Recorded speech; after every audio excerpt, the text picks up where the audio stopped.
বহুদিন পর বন্ধুরা এমন একটা ভিডিও দেখে সত্যি দিল খুশ হয়ে গেয়া। মানে সত্যি কথা বলতে আমরা যারা 2011-12 সাল থেকে ক্রিকেট দেখা শুরু করেছি তাদের কাছে কিন্তু রোহিত শর্মা বিরাট কোহলি একটা ইমোশনের নাম। মানে ভারতীয় ক্রিকেটের সব থেকে বড় দুজন নায়কের নাম হলো বিগত 10-12 বছর ধরে বিরাট কোহলি আর রোহিত শর্মা। আমাদের কত না বড় বড় মুহূর্ত তারা দিয়েছে। সেই বিরাট কোহলি রোহিত শর্মার চোখে জল দেখেছিলাম যখন অস্ট্রেলিয়ার সাথে আমরা প্রায় 1 মাস আগে বিশ্বকাপটা হেরেছিলাম।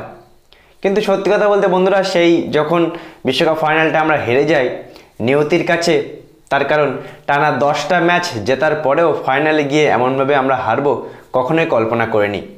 বিরাট কোহলি 2011 সালের ওয়ানডে বিশ্বকাপ জেতার পরেও রোহিত শর্মার কপালে কিন্তু একটা ওয়ানডে বিশ্বকাপ জুটলো না।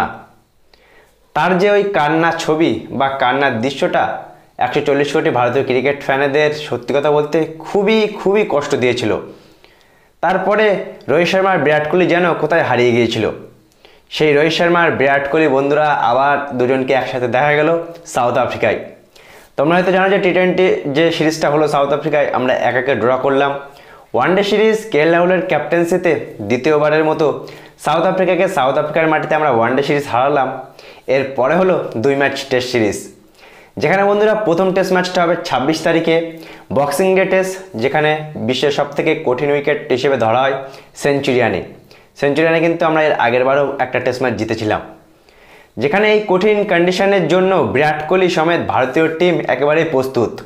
গতকাল আমরা দেখলাম বিরাট কোহলি, রোহিত শর্মা, কেএল রাহুল, রবীন্দ্র জাদেজা, শুভমান গিল, প্রায় প্রত্যেকটা টেস্ট টিমের সদস্যরা সাউথ আফ্রিকাকে প্রথমবারের মতো সাউথ আফ্রিকায় হারানোর জন্য টেস্ট সিরিজ তারা কিন্তু একেবারেই পরিকল্পনাটা সাজিয়ে নিচ্ছে।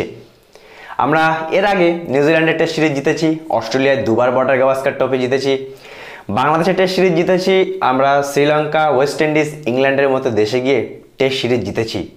একটা মাত্র দেশ ক্রিকেট ইতিহাসে যাদেরকে আমরা একবারও হারাতে পারিনি টেস্ট সিরিজ, তাদের ঘরের মাঠে গিয়ে সেই সাউথ আফ্রিকার সামনে কিন্তু অনেক বড় একটা চ্যালেঞ্জ থাকবে ভারতীয় টিম এর আগেরবারেও গিয়ে 3 ম্যাচ টেস্ট সিরিজের প্রথমটা জিতে খুবই ভালো একটা শুরু করেছিল।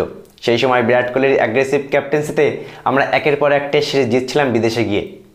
সাউথ আফ্রিকা সবসময় আমাদের জন্য একটু কঠিন চ্যালেঞ্জ হলেও কিন্তু বন্ধুরা ভারতীয় টিম এবার অনেক শক্তিশালী একটা টিম হিসেবে ধরা হচ্ছে, যেখানে ভারতীয় টিম সাউথ আফ্রিকায় গিয়ে অনেক ভালো করবে বলে আশা এটা করা যাচ্ছে। সাউথ আফ্রিকা এমন একটা টিম, তাদেরকে কখনোই হালকাভাবে আমরা নেই না, বিশেষ করে সাউথ আফ্রিকার মাটিতে। আর বহুদিন পর বিরাট কোহলি, রোহিত শর্মার এই যে হাসি মুখটা, তারা যে হাসি মুখে সাউথ আফ্রিকায় গিয়ে 1 মাস বা 1 মাস 10-12 দিনের মাথায় যে একসাথে প্র্যাকটিসটা করছে, তাদের এই নেটে প্র্যাকটিসটা দেখে আমার সত্যি খুবই ভালো লাগছে। না হলে ওই কান্নার ছবিগুলো, কান্নার দৃশ্যগুলো, পুরনো স্মৃতি একেবারে মনে পড়ে যায় যখন আমরা বিশ্বকাপ হেরে গিয়েছিলাম। সত্যি কথা বলতে বন্ধুরা, টেস্ট সিরিজ এবার আমরা জিতবো, আমরা কনফিডেন্স আছি, আমরা একটা ভালো টিম। আর এই টেস্ট সিরিজ কিন্তু WTC ফাইনালের জন্য খুবই ইম্পর্টেন্ট হতে যাচ্ছে। 2টো মাত্র টেস্ট ম্যাচ, আর এই 2টো ম্যাচ ভারতকে যে করে জিততেই হবে।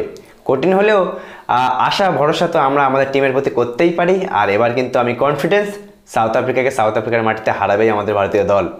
বিরাট কোহলি, রোহিত শর্মা যে হিসেবে প্র্যাকটিস করছে খুবই ভালো লাগলো সত্যি কথা বলতে বন্ধুরা, তাদের হাসি মুখটা দেখে বহুদিন পর।